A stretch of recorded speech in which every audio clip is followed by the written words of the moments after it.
Okay, here we are on reading The Basic Principles of Science of Mind by Frederick Bales.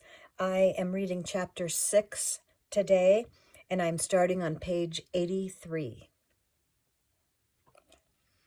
One of the trends of modern science is in the direction of spiritualizing matter. A modern scientist would say that matter is composed of force expressed as electrons, positive and negative charges of electricity. In the science of mind, we use other words to say the same thing, that matter is spiritual substance, or the substance of spirit. Our bodies are spiritual substance condensed into form. And being in the small what God is in the large, we are more than body, we are also mind and spirit. The foundation for authority. In the two preceding lessons, we discussed the threefold nature of being, the three phases of the one God. Spirit, which, by thought, selects, initiates, and says, "Let there be." Mind, which always obeys and knows how to bring into manifestation the desire of spirit, and does so. Body, which is the inert spiritual primary substance upon which mind acts, condensing it into the form of the thing that spirit has selected and decreed. Since this is not a course on religion, we discussed the threefold nature of being, not for theological reasons, but to find a practical explanation of our own thought processes, so that we may follow scientific thinking for the healing of our adverse conditions. This sums up the one creative process as set forth by Troward, the process used by God to create the universe, which is his body. It is likewise the process used by man, whether he is aware of it or not, to create his world, including the condition of his material body and all his circumstances and affairs. We have seen that the paramount thing in this creative process is thought. We shall now see further how this applies to the healing of the physical body. Thought actually becomes form.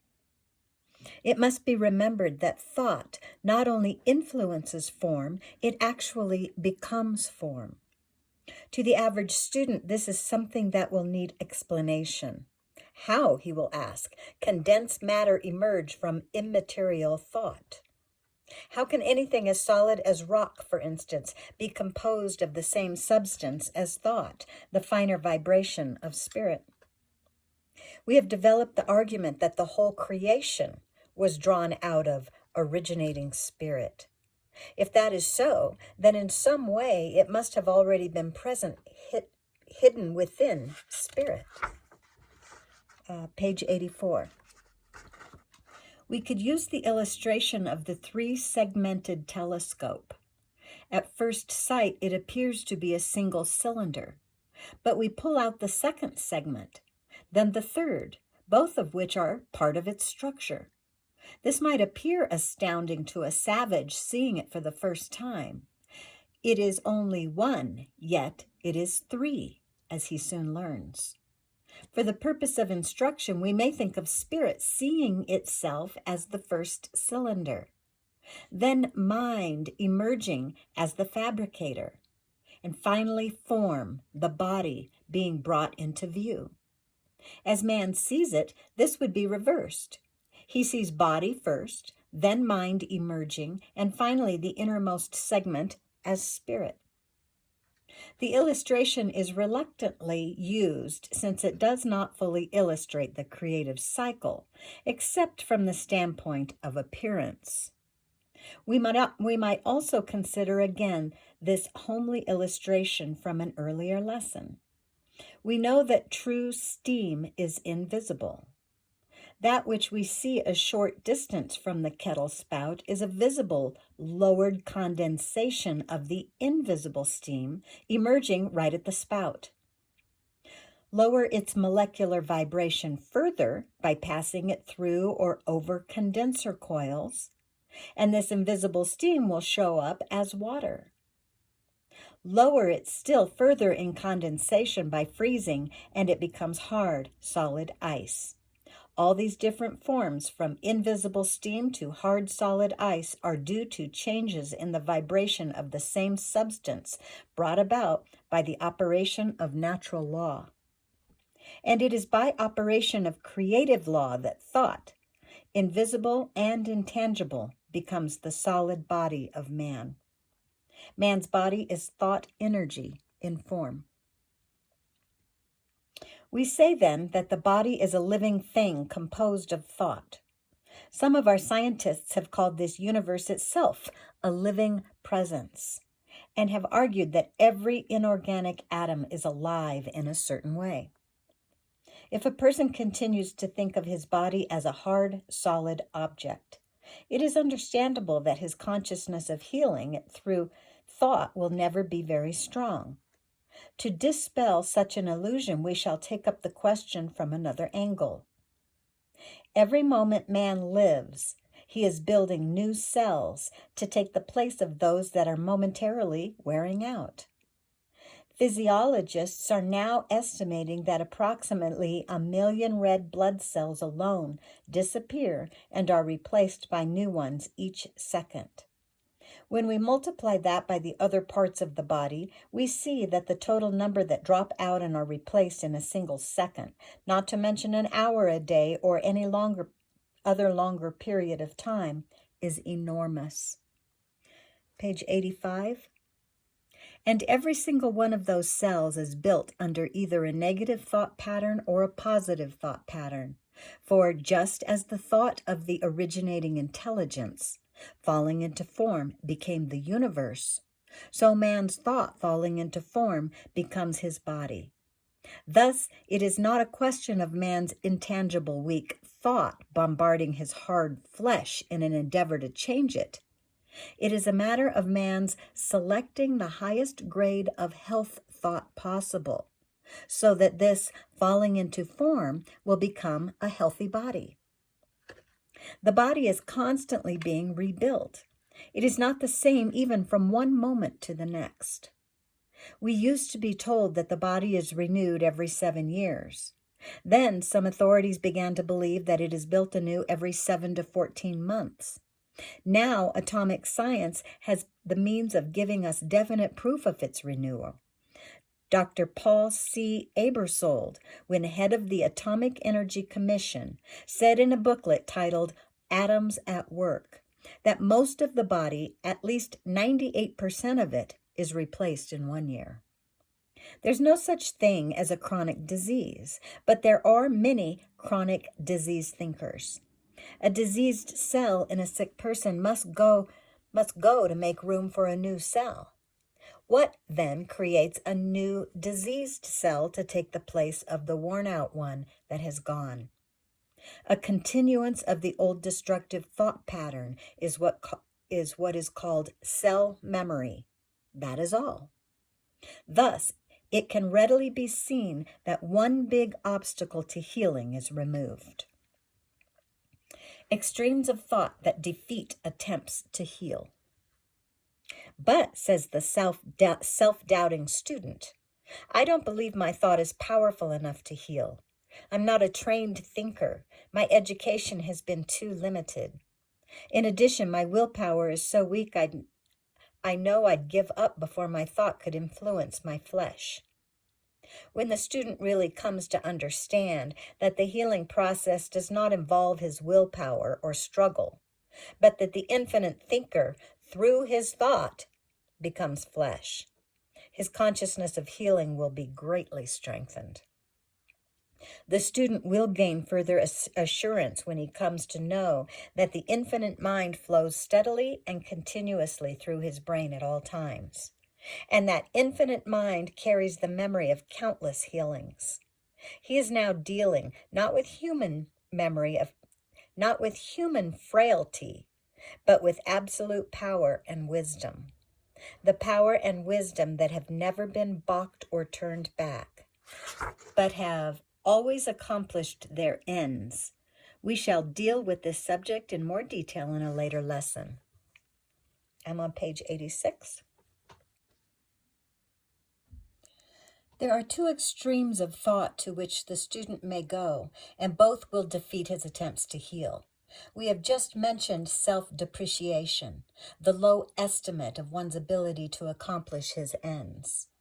The other extreme is conceit, overwhelming self-esteem. It is evident that the student has his mind on himself rather than on the tremendous power of the infinite. The person who says, "I am a powerful healer," has stepped out of the infinite placement. He who says, "This is a marvelous law of healing," will continue to heal. It is noticeable that Jesus avoided both these extremes. He was fully aware always that the remarkable healings attributed to him were not accomplished by the human Jesus of Nazareth, son of Mary, but by the wisdom of God that indwelt him.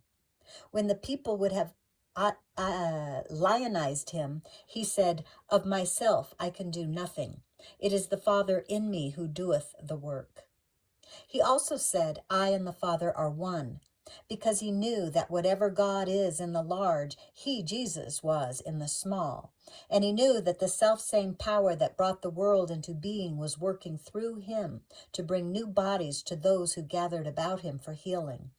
It was his complete sense of oneness with the infinite and with the infinite's method of creating, and not self-aggrandizement, which prompted his statement, "I and the Father are one."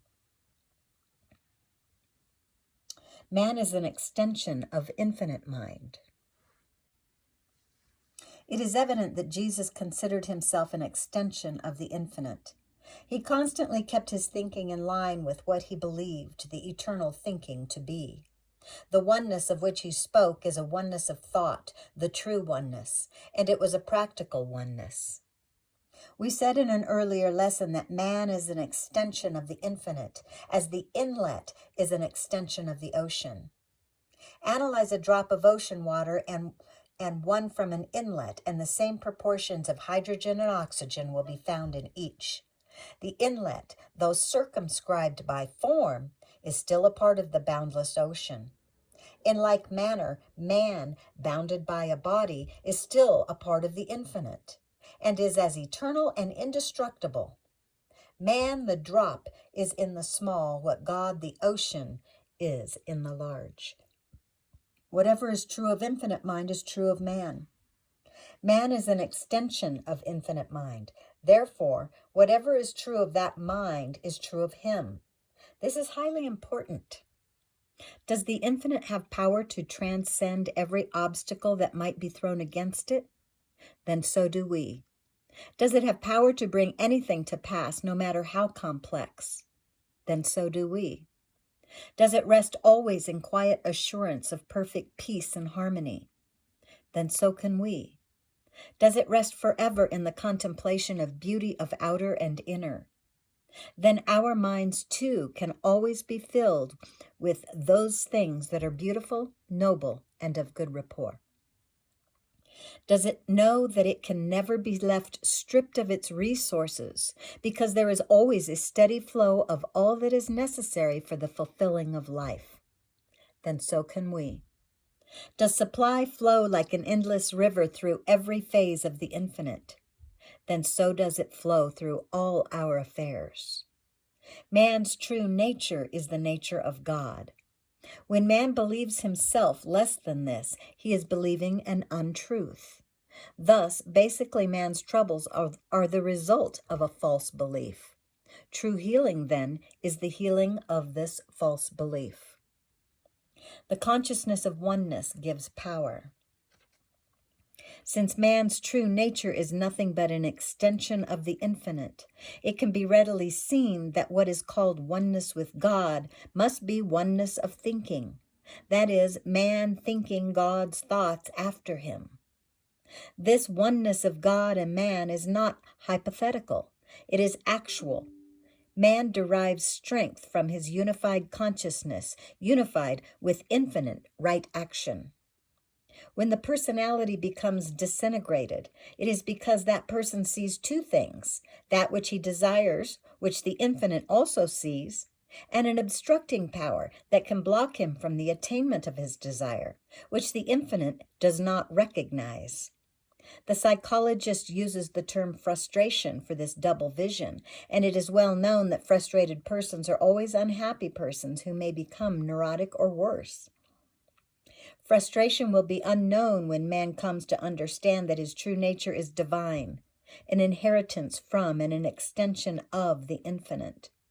From his physical antecedents, he inherits his physical form and characteristics. These constitute his physical or outer nature. From the infinite, he inherits a spotless perfection, a life-giving power, and an eternal wisdom that can make him anything he wants to become. These constitute his true spiritual or inner nature. It is a sign of man's bondage to the negative that he persistently ties himself to his human heritage and becomes one with it instead of uniting with his divine. Frequently, we hear someone discussing a family weakness and excusing himself by saying, "My mother or father was always like that, so I suppose I came by it honestly." I'm on page 88 now. The fact of the matter is that man's divine qualities far outweigh his weak human heredity, and if he would continue to live as though he believed that I and the Father are one, his human heritage would be very satisfactorily submerged. Transcending the problem is highly important. In facing a weakness or any other problem, we have three possible courses to pursue. They are fight, flight, and transcendence. Some persons fight with all their might against unwanted conditions. They fight furiously against those who oppose them. Then there are those who seek refuge from trouble in flight. Especially will they do this when it comes to their own weaknesses. They will never face them or do anything to remove them or to improve themselves. The great teacher neither fought nor ran away. He calmly rose in consciousness to the place where he could say, "The prince of this world cometh and findeth nothing," no response, "in me." Thus, he transcended the problem.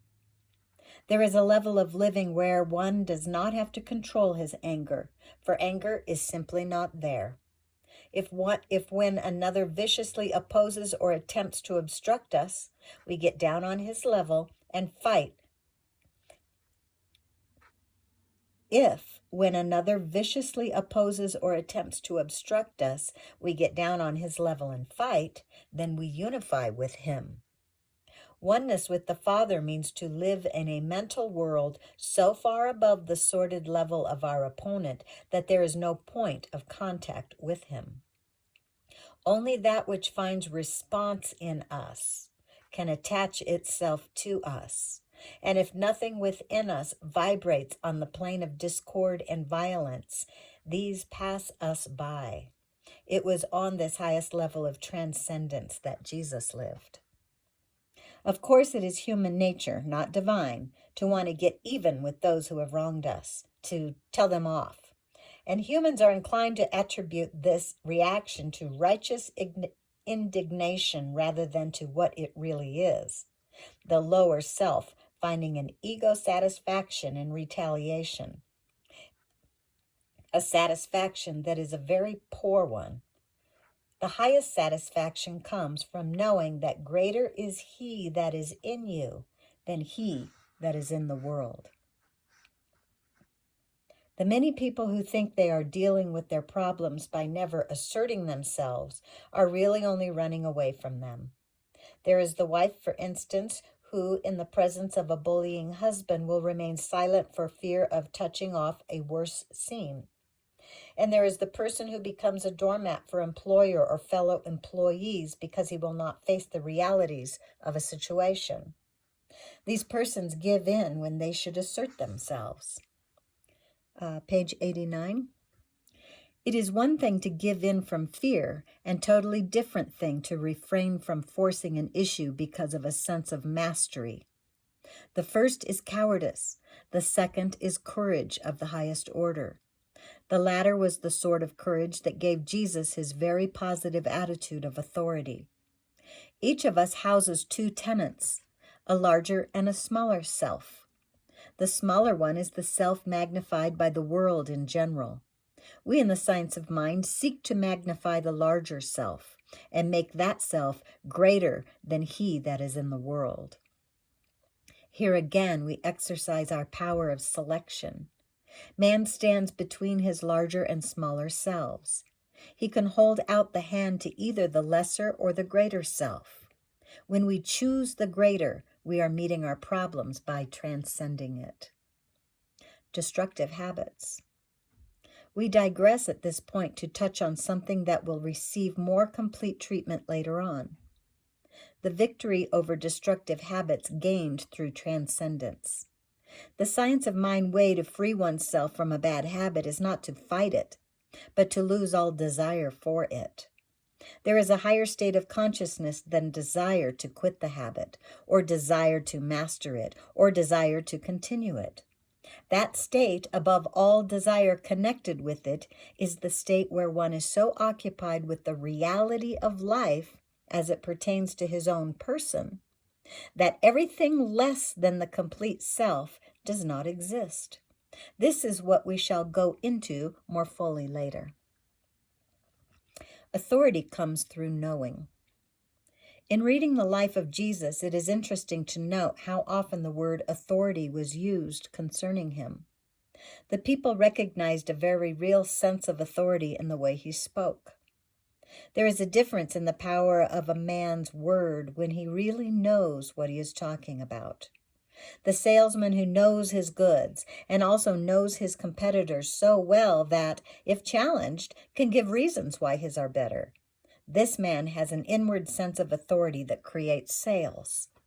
The same is true of the speaker who really has had an experience of the truth that he talks about. The great teacher has penetrated into that quiet place in the unseen world where spirit, with a small s, with spirit with a large S, can meet. He had touched the infinite and grasped the underlying law that makes man's thought potent. He had come to know certain things, not merely believe them. Thus, he spoke with authority. How to gain authority in treatment. There must be no uncertainty in treatment. The student must develop within himself such a clear concept of what goes on during a treatment that he has not the slightest doubt, but that the manifestation will come. I'm on page 90. The prayers of many are nothing but an expression of their fears. Therefore, they are not answered. The student's treatment must be a statement of his beliefs and of his knowing, because knowing is higher than believing. He must know that when he treats, something begins to happen on the hidden side of life that was not happening before he treated. For a treatment is a definite movement of mind in a definite direction to accomplish a definite end. He must come into a sure and certain knowledge that my word shall not return unto me void, but it shall accomplish that which I please, and it shall prosper in the thing whereto I sent it. He can gain this certainty by becoming thoroughly familiar with these two facts: the complete obedience of his deeper mind, and number 2, the readiness of the loom of mind to carry through into form those thoughts he feeds into it. The beginning of a real sense of authority is to know that the law of mind is as obedient as the law of electricity. Cultivate consciousness above techniques. It is hoped that the student has now come to see the very great importance of consciousness. Techniques can always be learned. Consciousness is a matter of growth in the cultivation of certain inward attitudes. It is an unfoldment of the real person within. Thousands of salesmen are buying courses in salesmanship, and many of them wonder why their study of these does not lead them to produce greater volume of sales. These courses teach the externals, the way to approach the prospect, how to arouse his interest, how to guide the interview towards a decision, and at last, how to close the deal. But the big thing, that inner attitude, which is, as it were, the gasoline that drives the engine, is too often missing. I once taught a realty board in a large city a course in salesmanship. At the beginning, I explained that I was not going to teach them the mechanics of selling. They had completed several courses that had taught them that.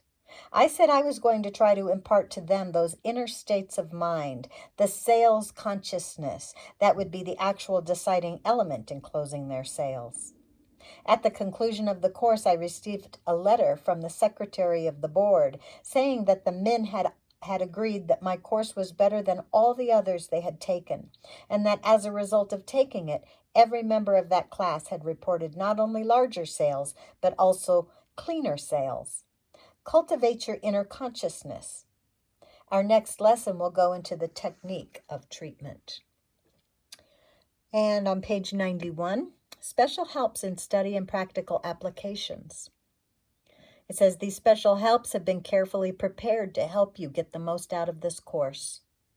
I advise that you first study the lesson carefully, then put it aside, write the answers to the questions, and finally check your answers by the lessons. Keep the answers as a running commentary on the course for your own benefit. At its conclusion, you will find they have become a record of your own growth in consciousness. Number 1, what is the foundation for authority? Number 2, what bearing does this have on our attitudes toward the healing of the physical body? Number 3, what should be our attitude toward our physical body? Number 4, what extremes of thought defeat attempts to heal? Number 5, explain the relationship of man's mind to infinite mind. Number 6, what is the great significance of this for man? Number 7, what are the values of transcendence over the other ways of meeting problems? Number 8, explain authority comes through knowing. Number 9, how can we gain a sense of authority in treatment? And number 10, what is the difference between technique and consciousness in treatment? And then collateral reading suggestions. Frederick Bale's Hidden Power for Human Problems and Your Mind Can Heal You. And then Irvin Seal, Learn to Live. And finally on page 92, practical application, thought training. Turn your thoughts to increasing your consciousness that whatever is true of infinite mind is true also of you. Use the ideas in the section, whatever is true of infinite mind is true of man, to direct your thoughts. There's a writing suggestion. Write out some definite ways by which you are going to increase your sense of authority in treatment. And here is a treatment for general good. This day I seek a deeper understanding of myself. I know that I am part of the infinite intelligence. It is ageless. Therefore, I know that eternal currents of tireless energy flow through every cell of my body this day. It is perfect, therefore. There is no room in me for that which is called illness.